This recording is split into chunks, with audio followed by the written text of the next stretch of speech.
Podcast, the podcast where comics are my shtick. My name is Blake T. Wild, and on this week's episode, I am very tired. I've just been feeling so sleepy and exhausted the past 2 weeks.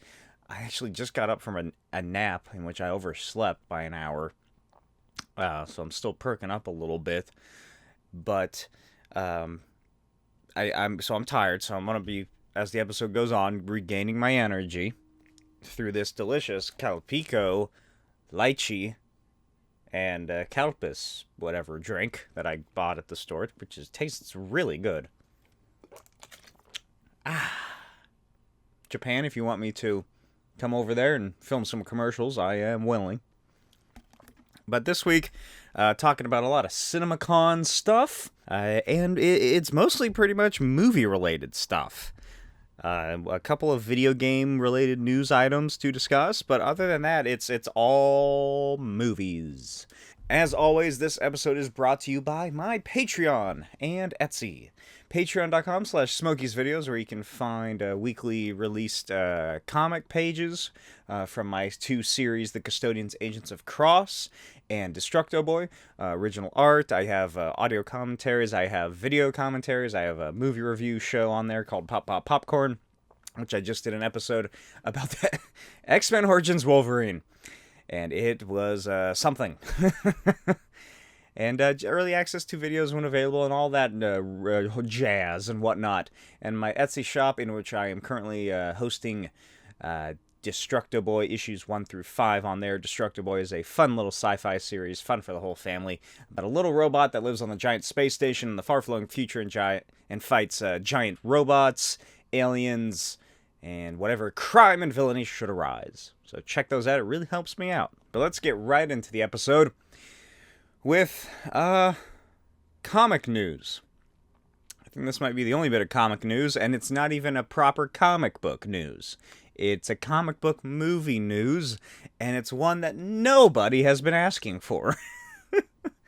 And that is, Olivia Wilde and Margot Robbie are apparently in the works or producing or working on adapting Rob Liefeld's Evangeline would be the proper pronunciation based on how it's spelled. It's a portmanteau of avenge and Evangeline. Look, it's not the best book, but the fucking name is awesome. That is a great title for a character. She's like it's like Angela from Spawn, honestly. She's like a warrior angel or something like that, and she looks like every Rob Liefeld sort of character design for a woman. Really just nothing there in terms of character or plot-wise for the story itself, based on the couple issues that I have read. So really, it's a blank slate for what you kind of want to do if you're making a movie about it. He also posted this CG rendering of another character named Bloodwolf, who is a Lobo-esque character who is a wolf man.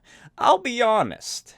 You might recognize him. Bloodwolf is the guy who has hair that it all sort of goes straight up like this. And he's red and white, and he has like a face paint, which is what I always thought it was, is face paint. Turns out he's supposed to be covered in fur, hence the wolf part. Never got that from any of the images I've seen of Bloodwolf in the comics, but according to this 3D render for a proposed Bloodwolf, like sort of proof of concept thing that they have going on, he's a wolf man from space. Good luck. I'm sure Evangeline and Bloodwolf and the Bloodstrike movie will be premiering before or at the same time as the Spawn movie. The movie that's been in production for about as long as I have been making The Custodians, Agents of Cross. This comic right here, this comic that I'm making, this 6-issue series where every book is over 60 pages, and it's a love letter to the 60s, hence the fake advertisements. I started this probably in 2015, 2016. That's the same time Todd McFarlane officially, like, announced that they were making a new Spawn movie. And, hey, look who is actually... this one's the only thing that actually has come out. It's taken about the same amount of time. Moving on to more comic movie related stuff. Okay, here's something. Teenage Mutant Ninja Turtles is taking a new direction, says Paramount executives. Developing a live-action R-rated adaptation of TMNT, The Last Ronin. Let's see. Tyler Burton Smith, who is writing or who co-wrote an upcoming action film called Boy Kills World, which I can only assume is some sort of alternate reality sequel to Boy Meets World, is penning the script for this high body count tale, according to the article I read. So, that is the comic that sort of swept the nation when it came out, swept the world, reinvigorating Teenage Mutant Ninja Turtles for the audience that hasn't been reading them recently. These are not official TMNT toys. These are Samurai Turtle Force or something like that. These sweet third-party knockoff figures that are just awesome. But Last Ronin, it's The Dark Knight Returns, it's Spider-Man Reign, it's, you know, that sort of style if you're unfamiliar with it. It's set several years into the future, everyone's old, it's a dystopia, there's one turtle that's left, we don't know who they are, because they sort of return to the red bandana of classic turtles, and they're more violent, they use all the weapons, I think, I can't remember, and you don't find out which turtle it is until the very end. Which is an interesting take to now go with TMNT. Because they just had a pretty successful animated film come out, almost in the style of Spider-Verse, about the three young turtles, younger than we've ever seen before. TMNT, who are actually, emphasis on the first T, they're actual teenagers. I still haven't seen that movie. I've only heard good things. I need to check it out. I don't know why. I just never got the chance to go to the theater and see it. I should just buy it on Blu-ray, so I have it already. It looks like it's the only good Teenage Mutant Ninja Turtles movie. Which gets me to this point, because everybody knows that the best TMNT is the early 2000s one. Here's something that I'm thinking, is... are they going to do this, and is it going to be an all-new universe? Is it going to be a new reality or whatever for this new film, this Last Ronin adaptation? Or are they going to Halloween 2018 this bitch, where it's going to be a sequel to the original 1990 live-action TMNT movie, and it's gonna be like, oh yeah, no, ignore the second one, ignore Secret of the Ooze, ignore the third one where they go back in time to feudal Japan that some people really love. The only actual movie that's happened in this new timeline is the 90s movie, and The Last Ronin. Nearly 40 years later, it has now become this dystopia hellscape. Remember in the 90s when they were having fun and they were like puppeteered in costumes? Now he's a big CGI turtle and his brothers have been killed. No more fun. The world has gone to shit for these turtles. That would be incredible if this ends up being a sequel to that 90s movie. But speaking of sequels that are going to be incredible, Dune Messiah is apparently officially in development at Legendary, and it is set to finish off the trilogy of Denis Villeneuve's Dune films. I haven't seen Dune Part 2 yet. Probably just, I'll buy it on Blu-ray at this point. I don't think I'm going to bother going to the theaters and seeing it. I still haven't seen Late Night with the Devil, which I really wanted to see. Hey, you know, what can you do? I've been watching the X-Men movies in 30-minute chunks for the past several days. specifically First Class and Days of Future Past. Those are really good movies, by the way. I forgot how good First Class is at sort of reinvigorating the franchise and, telling us, how the origins of the Fox X-Men universe for the most part. Setting all that up. Kevin Bacon is awesome as the villain. I really enjoy his role as the weird Sebastian Shaw Nazi character that they reinvent him as for that universe. Emma Frost, the powers don't look as good as they did in X-Men Origins Wolverine, which is weird. And then, of course, Days of Future Past. Oh my god, what an awesome film Days of Future Past is. Peter Dinklage is so fucking good as Bolivar Trask. If there's one character that they bring over from the X-Men films that Fox made that isn't Hugh Jackman, Wolverine, or Patrick Stewart as fucking Professor X again, they should put Peter Dinklage as Bolivar Trask back in the MCU, or into the MCU. Who gives a shit that he played Atri, the dwarf, on a giant space station? That's not important. Bring him back. He is probably the best villain in any of these movies. He has such a presence when he's on the screen. I love his suits. His fashion is perfect. He's just so fucking good in that movie. He's threatening. He's off-putting. He's talking about, oh my god. He's taking a look at Mystique's blood sample, and he's like, my god, Major, or General Stryker, or whatever. I need more. I need muscle tissue and spinal fluid and this and that. He's just like fucking freaking out when he sees what her blood can do, and he's like, my god, I need to dissect and tear apart these mutants and learn how they do it.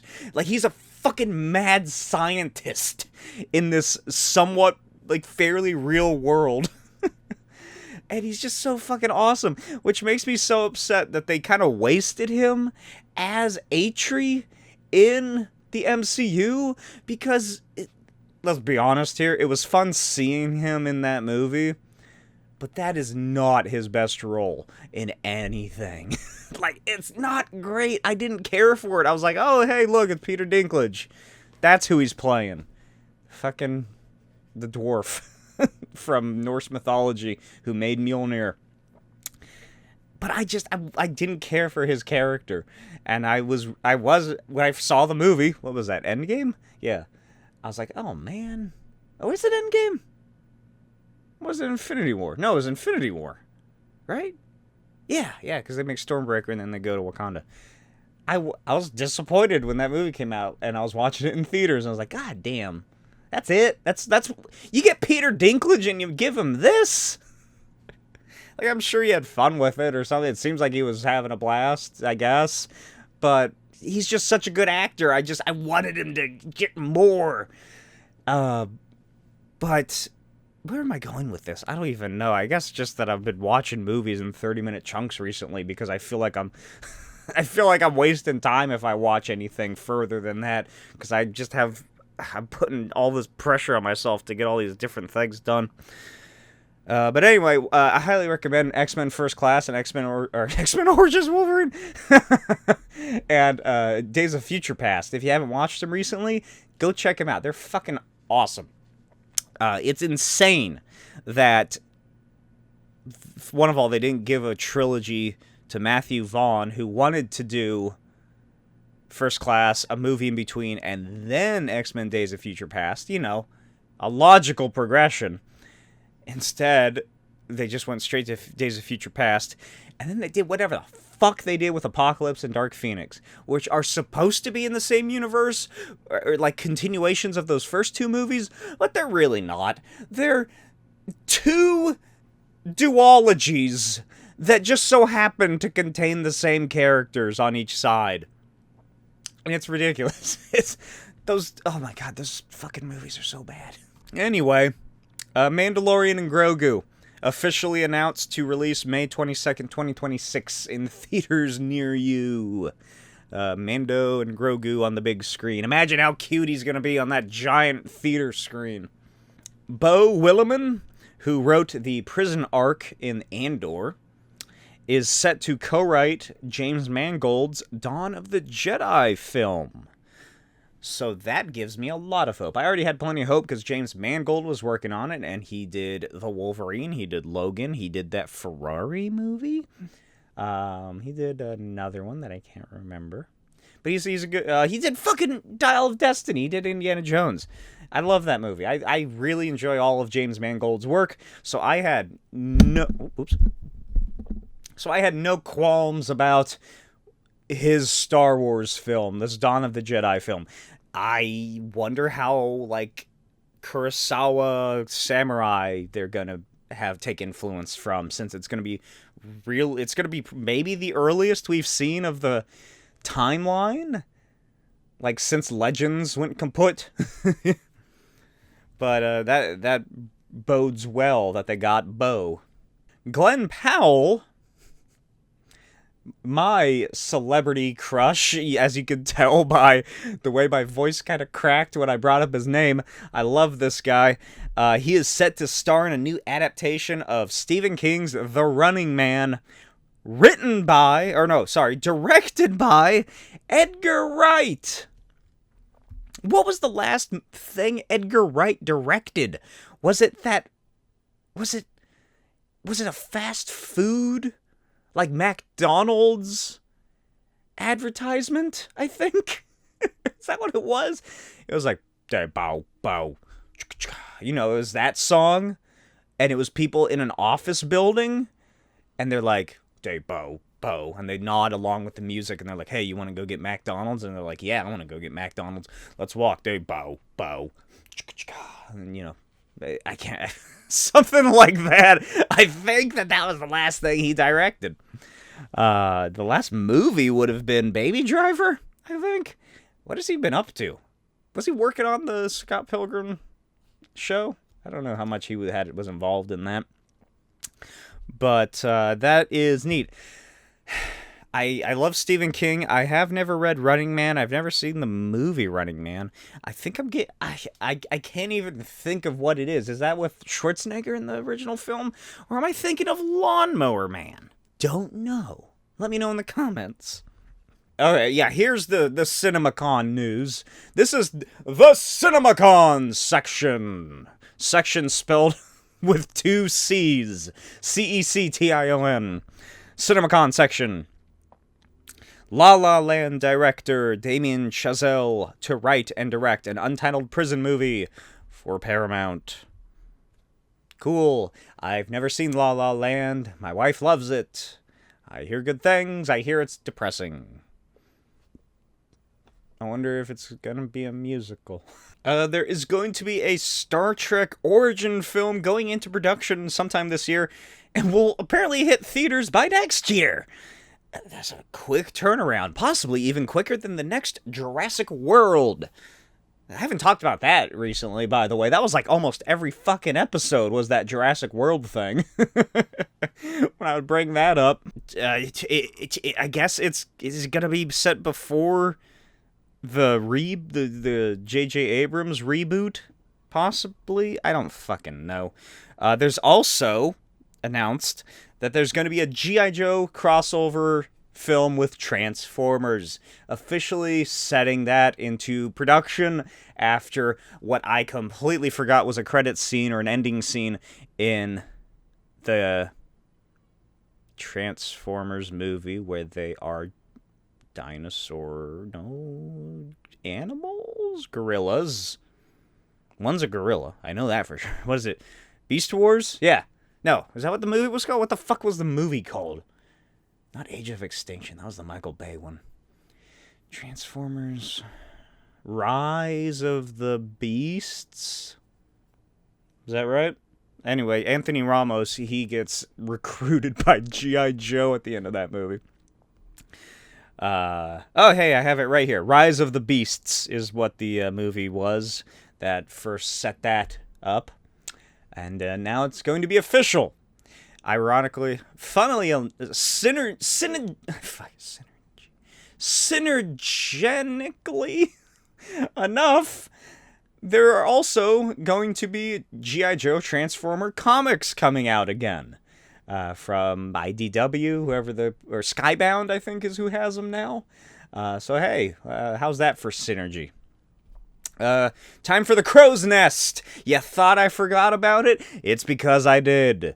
The Crow's Nest, of course, is where I discuss all the news related to The Crow. The 2024 reboot of The Crow, the comic series by James O'Barr, a comic series which I have not read a single issue of. I've never seen the original movie, I've never seen any of the original movie's sequels, and I don't plan on seeing the reboot, but for some reason, during a previous episode live stream, people seemed to enjoy when I discussed The Crow, and one fan dubbed it the Crow's Nest segment. So I've been trying to do it every episode. So here's the Crow's Nest! Caw-caw! The Crow has been shifted around in its release date and pushed back by more than 2 months to late summer 2024. It now has a delayed release instead of the original June 7th date. It was announced, I believe, at CINEMACON that it is going to be August 23rd, which I think makes sense because that's closer to Halloween. As opposed to why would you think The Crow, of all things, should be a summer blockbuster film that comes out in the middle of June? What the fuck? But yeah, that's all the pretty much important Crow news there is. I think there was some, like, a Crow sort of teaser that was released at CinemaCon, but I honestly don't care enough to research that any further and find out what it was that they showed. Caw-caw! Hey, going back to Paramount, they announced Aang, or Aang, if you're a fan of the superior M. Night Shyamalan movie. Aang, the Last Airbender is the first of 3 animated films, with Dave Bautista playing the villain. I never got into Avatar: The Last Airbender. I just didn't care. I never really cared for anime and was never a fan. But I think this is going to be set in the future. I don't fucking know. Who the fuck knows? All right. Now we get to the big stuff. The MCU. Captain America 4 has been revealed at CinemaCon. They got like a teaser trailer, I think, and it's setting up. Cap is fighting a unseen villain, from what I remember. We get our first official look at Harrison Ford as Thaddeus Thunderbolt Ross, and he has the just the weirdest haircut. He looks like Talbot from Agents of S.H.I.E.L.D. without the mustache. If you're a fan of Agents of S.H.I.E.L.D., which I hold to be the best of Marvel's live-action series, he looks like General Glenn Talbot, who, funnily enough, was played by the guy who voiced Iron Man in the best Marvel animated series, Earth's Mightiest Heroes. Avengers Earth's Mightiest Heroes is the full title. But he has, it's like the entire side shaven except for the very top, and it's like kind of sticking out a little bit. It's an odd haircut for a man that old. And also, he's supposed to be the president, I think. I think he had that haircut around sometime recently in the comics, I want to say. It looks like a familiar do. But that's my main takeaway. That's my only note I really have under the Captain America 4 section is his haircut. He also doesn't have a mustache, seemingly because they want to try and keep it a secret. The fact that he's probably going to turn into the Red Hulk, and they don't want to reveal who the Red Hulk is until people just kind of Google who is the Red Hulk, and they find out, it was Thunderbolt Ross, and then it was this other guy, and then it was Thunderbolt Ross's daughter. She became Red She-Hulk for a little bit, remember that? And then it was this other guy, and then they got Weapon H into everything. Kevin Feige confirms that Thunderbolts * is the official title, which means either 1, it's going to be some kind of subtitle, or it's going to be to denote something else that is referred to something else, but it's actually the Thunderbolts, like or like the Thunderbolts is referred to this, but it actually means this. Dark Avengers, maybe. Fuck, I don't even know. The Thunderbolts, but it really means the Thunderbolts, the one with the villains on it. I discussed that a couple episodes ago about the comic Thunderbolts. How Baron Zemo was secretly running it. So it could be a multitude of things. It could be, if they want to get kind of deeper with it, in old comics, you will often see asterisks next to references to other events in the series, to like names or titles of things, and that would mean to the reader, look at the caption box, because that's going to explain, this happened in this issue, or this is what this means, you know, something like that. So I don't know how they could incorporate that into a movie like this, but maybe that's what they're gonna do. And Kevin Feige is quoted as saying, "We won't talk about the asterisk until after the release." What could it mean? An asterisk. An asterisk. Does it have something to do with the century? Is that what this is? What could the asterisk possibly represent? It looks like a little star. I don't know. But I think the more shocking thing, the most interesting thing, is that they've released their film schedule for the next 4 years. Keep in mind, this is only 4 years of films, not counting the shows. This is insane to look at. This is like, it's similar to the previous ones, but this is just crazier to see for some reason. Because, you know, this happens every couple years, obviously, when they announce their films. We're at that point where we're waiting for stuff to come out, and we're like, oh my god, that's so far into the future. And then by the snap, I still can't snap.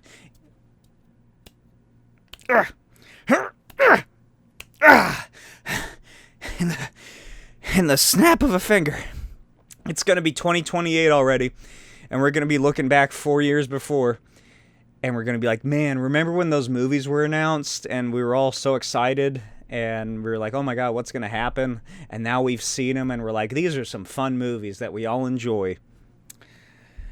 So, 2025 is going to see the release of 4 MCU films, which will culminate in the end of Phase 5.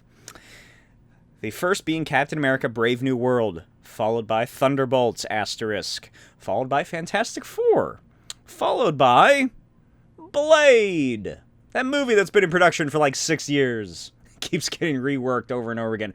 Mahershala Ali is going to be just, how old is that guy already? Is he still going to be interested in making this fucking movie?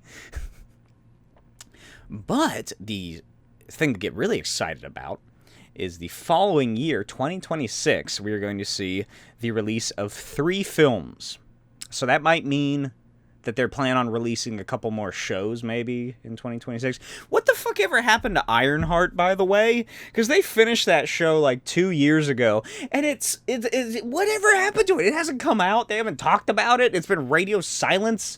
When the fuck is Ironheart coming out? When did Black Panther Wakanda Forever come out? That was, like, 2 years ago, wasn't it? That was before I got married. What was it? Where did I see Black Panther Wakanda Forever? I was out of town. It was somewhere. Where was that? I gotta look it up. I'm gonna use my one Google per episode to look up when Black Panther Wakanda Forever came out, to try and remember where I was when we saw that. Wakanda Forever was released November 11th, 2022. Where was I in November 2022? I think I was it Phoenix or Tempe or somewhere? I don't remember where the fuck we were, but it was something in a big shopping center mall that had like a big fancy theater. And then my wife got a big bucket of popcorn, and she like, it was those big seats that are recliners in a movie theater, which I hate. I don't like sitting in recliners in movie theaters. I like to sit just upright and watch the screen like a freak. I don't like it, and I just don't like comfort recliners in movie theaters. But she put the bucket of popcorn on like in between our chair, like she's sitting here and I'm sitting here, and I got up and I had to go down and get something. And then when I came back, it was dark, and I bumped the giant popcorn bucket, and it all went falling behind the chairs, and we were seated at the top seats. Because that's where she likes to sit. I hate sitting up there. It's fine. If I remember my glasses, it's better. But whenever I go to the movies alone, which I did for years, it's a blessing. Do it. Just go to the movie theater. No one's going to judge you for going to a fucking movie by yourself. Because get this, movie going is not really a social activity. But anyway, I like to sit, in that front section, like 2 rows down from the median between the back and the front. So I just, my entire vision is just taken up by the theater, or the screen. I fucking elbowed this giant popcorn bucket, and it all just went right behind the seat. I felt so bad, because that would be, how are they going to get that? I guess a vacuum cleaner, or a shop vac or something? So I had to go back down to the fucking theater, the lobby, and it was middle of the afternoon, if not early afternoon, so it was dead empty, and I was like, hey, I blame my wife. My wife put the popcorn on the armrest, and I accidentally knocked it over into the darkness behind the seats at the top row. I'm sorry. Can I get more popcorn? And yeah, that's we saw Black Panther: Wakanda Forever.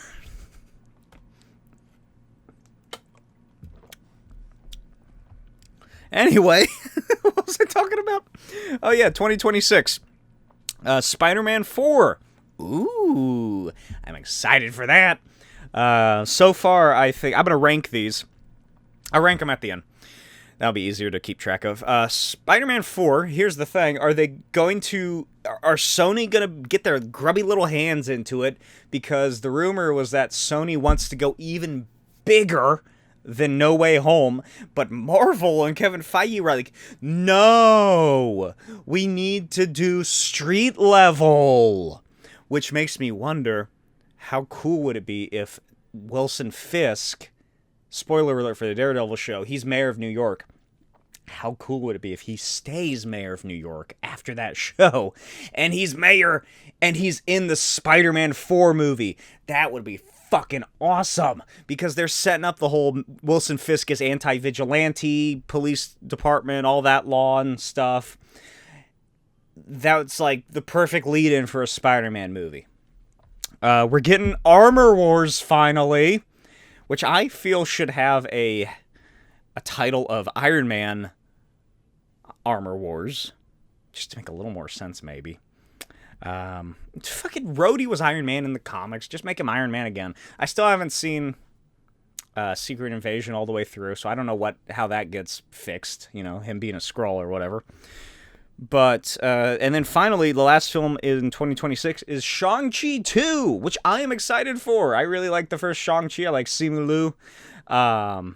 According to some fucking baseless rumors that I've seen, they're talking about Fin Fang Foom being in it, and they're gonna change or, reveal the true origin of the rings, and some other weird shit's gonna go on. But I highly doubt that, since it's so early on in production. But I feel like Shang-Chi was probably the last Marvel film before Guardians of the Galaxy, where the general consensus is that, oh, this is really good. Everybody pretty much enjoys it. So that is how they round out 2026. And then 2027, they are releasing 4 films at this point they have planned. Again, this is just what they have planned currently. These could be pushed back at a... Come on. Had a snap of a finger. Avengers 5. Remember how Avengers 5 was going to be about Kang? It's not anymore. Who knows what it's going to be about. But it's not going to be about Kang. It's just titled Avengers 5. It's going to be an interlude between... If anything, it could... Let's see. Looking back, we have Captain America, Brave New World, Thunderbolts, Fantastic Four, Blade, Spider-Man, Armor Wars, Shang-Chi, and then Avengers 5. According to what Anthony Mackie is saying, just sort of trying to hype up the movie, he's talking about how it's going to sort of set the new direction and, like, where the MCU is heading, like what issues they're dealing with. There's rumors that it has to do with the Eternals, giant celestial popping up out of the surface of the ocean in some form or fashion. They want to harvest it. Or maybe that's Thunderbolts. I can't remember where that rumor came from. So I see Captain America Brave New World, Thunderbolts leading the general MCU direction. Also, I just realized Armor Wars has changed from a TV show to a movie. So that's cool, I guess. All the other ones I've talked about thus far seem a bit out there and sort of like ancillary side stories. Like Fantastic Four might have something to do with Galactus. Here's the thing about Fantastic Four, by the way, that I didn't bring up last week, I think, is that everybody's freaking about Silver Surfer being a woman, about Silver Surfer variant being the main Silver Surfer, some shit, and Galactus from another universe, blah, blah, blah. Here's the thing. Secret Wars is coming, meaning that this is all getting wiped away anyway, guys. It doesn't matter. Because they're gonna fucking reboot the universe with their adaptation of Jonathan Hickman's Secret Wars. So I think Captain America Brave New World and Thunderbolts are probably going to be a bit of a setup, a stepping stone towards the next Avengers movie, because they're talking about Sam Wilson, Captain America, forming and creating a new Avengers team.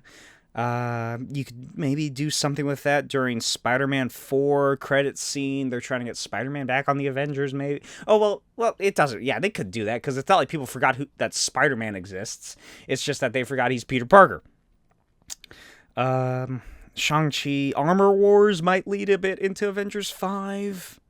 I could see there being a secret credit scene for Avengers 5 leading from Armor Wars just because they're so close. Shang-Chi, again, I feel like that might just be too off base, in terms of where they're going, which I have no idea where they're going, but I don't know, it just feels like that would be like, too off the path.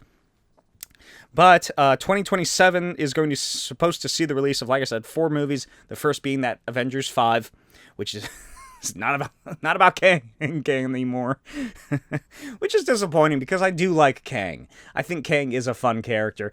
They, like I said, should have just recasted him as Jean-Paul René or something, Jean-Paul Riget or something like that.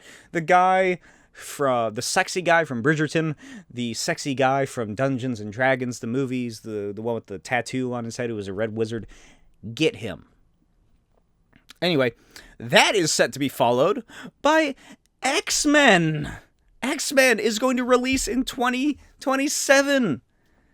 Which, again, means, what does that mean? Are they going to be brought into the main universe with Deadpool 3 in some way? Are they going to just introduce them and immediately wipe them away with Secret Wars?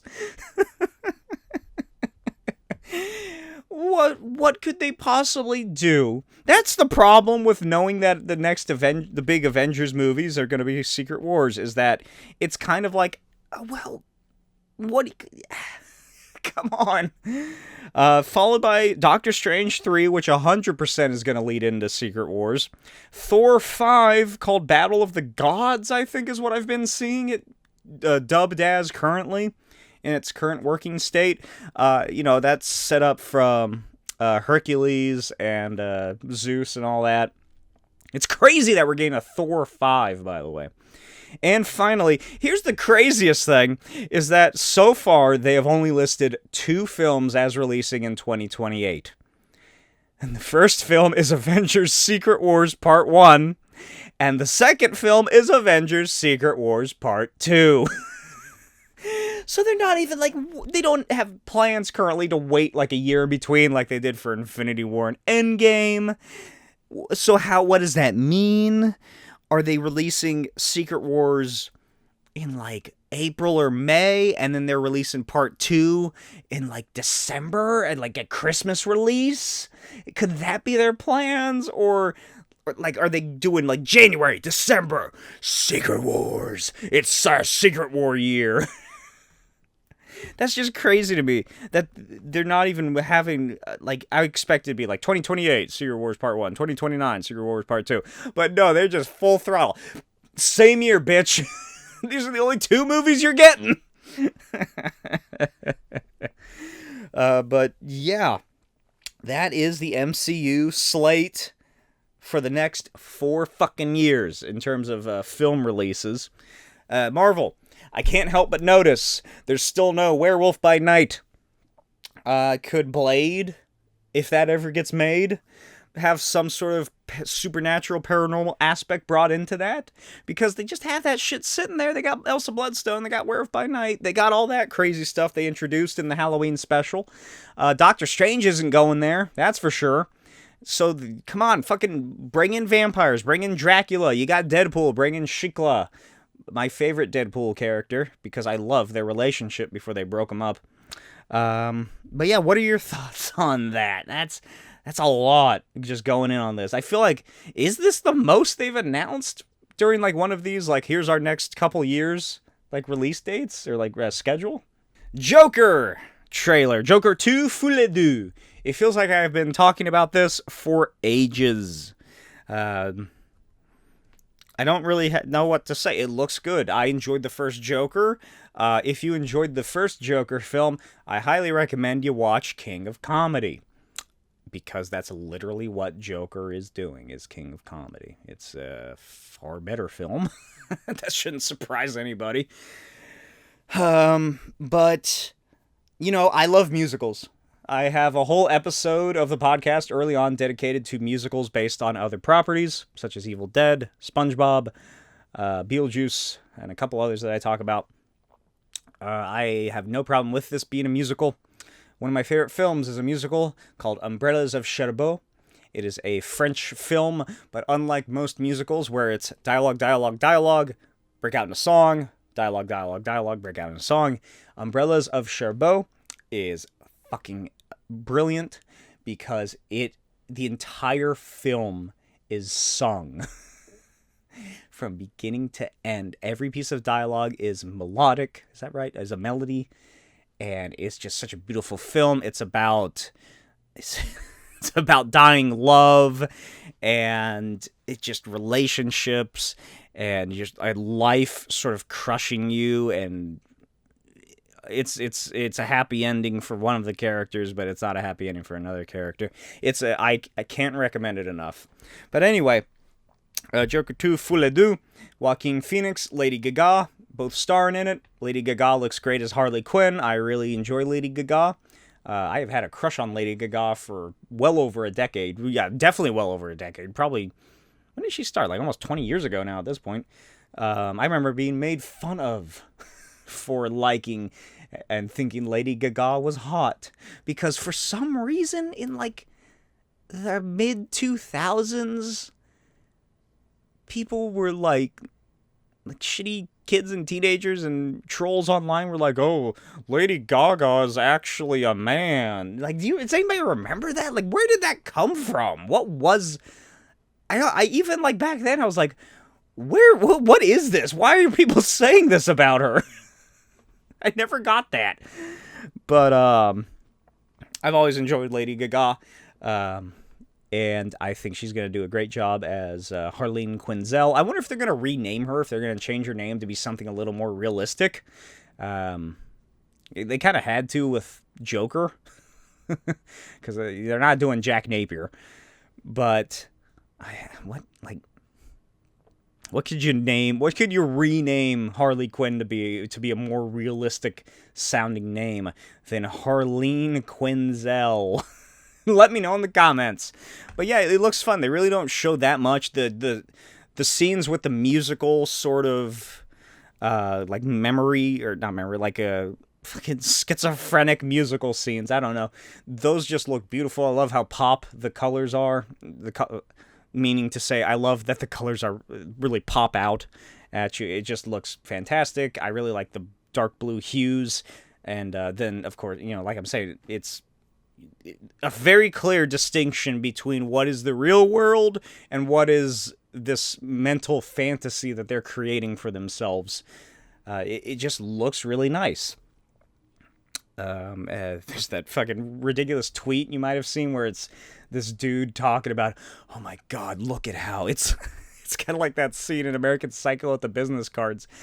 Look at how Todd Phillips focuses the camera on Joaquin Phoenix as Arthur Fleck, the Joker, and then they pull focus back on Lady Gaga's Harley Quinn as she draws a lipstick. Oh my god, it's a smile. Oh my god, and then it's drawing focus onto the smile, and the camera shifts, and Todd Phillips films it so that it looks like a smile on Joaquin Phoenix as Arthur Fleck as the Joker's voice. Oh my god. Patrick, what's wrong? Are you sweating? It's the fucking dumbest thing I've seen. But, yeah, it looks good. Like I said, I really dug the first one. I'm perfectly fine with just doing some weird shit like this. Like I said, I'm glad that it's vastly different from the first one, which, again, is just the king of comedy, but with the Joker instead of Robert De Niro's character, whose name I cannot remember. Yeah, I'm looking forward to it. And now we got some video game news to wrap out the episode, end it out. Star Wars Outlaws has finally released its trailer. There's some controversy going on about that regarding pre-orders or something. I don't fucking know. I'm not going to buy it. Not to say that I don't have any interest in it, because I do love Star Wars. Sorry, I'm playing with this little turtle. I was looking at him, and I was like, he came in packaged like this, and I was like, I wonder if his arm moves. It does. Both of his little arms move. Isn't that cute? And his head moves! Ooh, look at him go. Ooh. Anyway, I got distracted. What was I talking about? Oh, yeah, there's something, I don't know. I'm not pre-ordering it. I don't really pre-order games at all, really. I got sort of my games that I'm playing, and then I still haven't beaten Jedi Fallen Order. Haven't even played Jedi... No, wait. Yeah, Jedi Survivor's the sequel, I think. I know what happens in that, because I read the Wikipedia page, and it sounds insane. But, you know, I wait for it to go on sale, and then I'll buy it for cheap, I guess. Wait for the next Steam sale.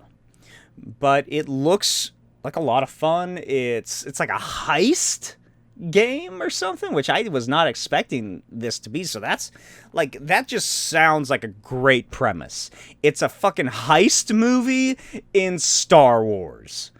That just sounds really cool. Ocean's 11, but it's Star Wars, you know, something like that. That's a neat premise. I'm digging that. I like seeing the droid. I was shocked that it's set in that 1 year time span between Empire Strikes Back and Return of the Jedi. Because don't forget the way the original trilogy works, and the way that I so expressly said was my main reason for believing a big failure of the sequel trilogy. Check out that video, by the way. It's very clickbaity, about like how the three new cast members ruin the real problem with the trilogy or something, the sequel trilogy. I got a couple of funny comments on there from people who just did not watch the video at all. But that's my big issue with the sequel trilogy, is that there's no true time span between the films, so the characters, they don't have enough time to properly evolve as people, unlike the original trilogy and the prequel trilogy, which has years between. Prequel trilogy, episode 1 to 2 is 10 years, give or take. Episodes 2 to 3 is about 3.5, 4 years. Episode 3 to 4 is 20 years. Maybe 19. I think it's actually 19.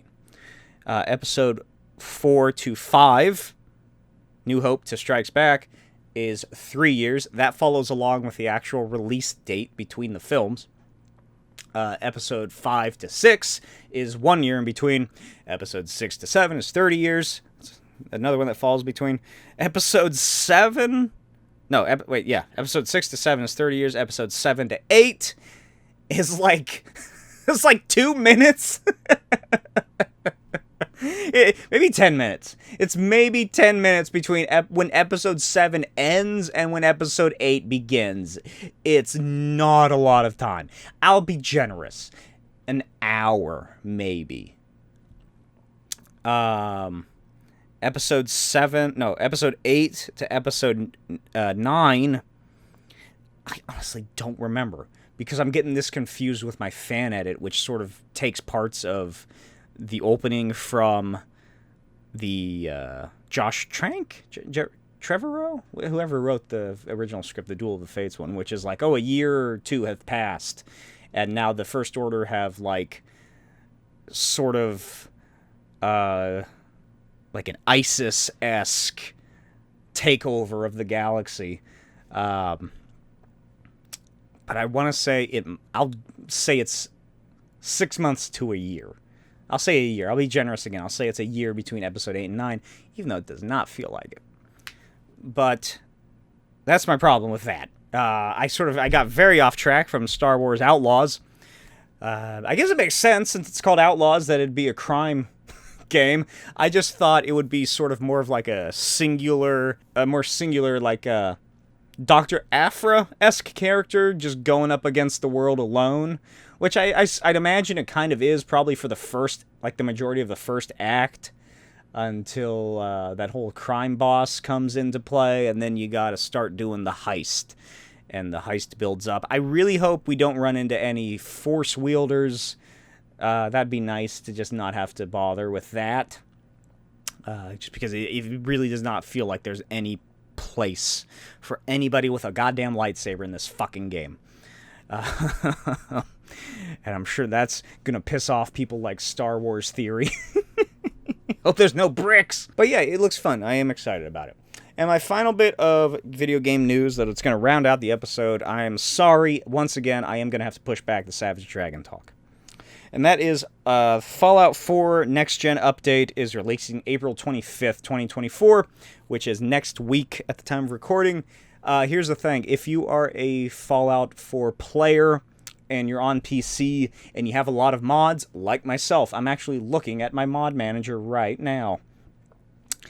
Make sure you go into Steam, and when you right-click the game in your library, you can go to the properties and then go to updates and then switch it from, like, I think the default is always keep this game updated. Fuck you. And then another one is like update it, like ask me up before it updates or some shit like that.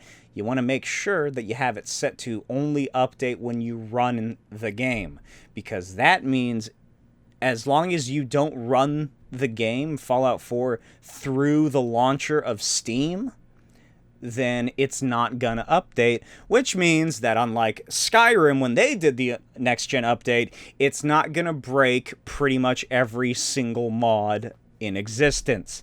That's what happened with Skyrim's next-gen update. I didn't find out about this until a couple months ago when I was trying to set up a modded Skyrim game, and it went horribly because the next-gen update just fucking ruined everything that you could possibly imagine. I don't know how they did it. I don't know why they did it. I don't know why they didn't fix it. But they just fucked over everybody. It's such a fucking ordeal. You have to go back. You have to revert Skyrim to an earlier edition. You got to download files off of people's mega files online. Oh my god, it was ridiculous. But I just sort of gave up. I was like, I don't care. I'm not gonna bother. But yeah, I think if you have GOG, the Fallout 4 version of GOG on GOG, then I don't know if you have to worry about it. I don't think you do. I'm not sure. You look into that. But that just, next gen just means, oh, look, the graphics are prettier. Yay, you get some free stuff, apparently. You get armor, you get weapons. I don't fucking know. You probably get a couple of the Bethesda net mods that you have to pay for, maybe for free. I don't fucking know. I'm not going to update. I don't care. I have far more interest in downloading mods from Nexus than I do from getting an update to a game that's 10 years old at this point that I can easily make look up to date. That's also the crazy thing, is that I've been playing Fallout 4 off and on a little bit, just, adding mods and sort of getting it ready for my inevitable playthrough. Because if you're unaware, I am doing a playthrough of the Fallout games. Currently doing Fallout 3. I'm about to start New Vegas, and then eventually Fallout 4. But the crazy thing is that it is a really good looking game just on its own. Like, it still looks great.